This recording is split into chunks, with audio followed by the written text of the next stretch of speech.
হে যুবক ভাইয়েরা, আল্লাহকে ভয় করুন। ওই ভয়াবহ দিবসের কথা স্মরণ করুন যেদিন আপনার জীবনের সব সুখ ও আনন্দ বিলাসকে ধূলিসাৎ করে দেবে।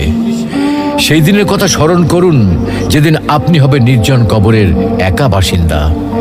সেদিনের কথা স্মরণ করুন যেদিন আপনার সন্তান সন্ততি, স্ত্রী, পরিবার, আত্মীয় স্বজন, পাড়া প্রতিবেশী, ধন সম্পদ, বন্ধু বান্ধব সব কিছু থেকে আপনি বিচ্ছিন্ন হয়ে যাবেন। কবরের সংকীর্ণতা ও ঘুটঘুটে অন্ধকারের কথা কি আপনার একবারও মনে পড়ে না?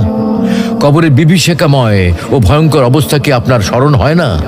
কবরের শাস্তির ভয় কি আপনার অন্তরাত্মা প্রকম্পিত হয় না?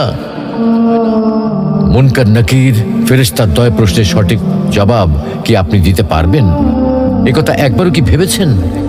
অনুরূপভাবে কবরের অপুরন্ত সুখ ও অনাবিল শান্তির কথা কখনো কি আপনার হৃদয় পটে জাগ্রত হয় না?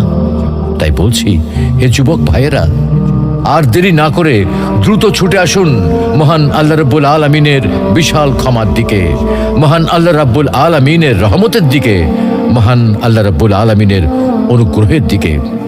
মহান আল্লাহ রাব্বুল আলামিন আপনাদেরকে বলছেন, তবু কি তারা আল্লাহর কাছে তওবা করবে না এবং তার কাছে মাপ চাইবে না?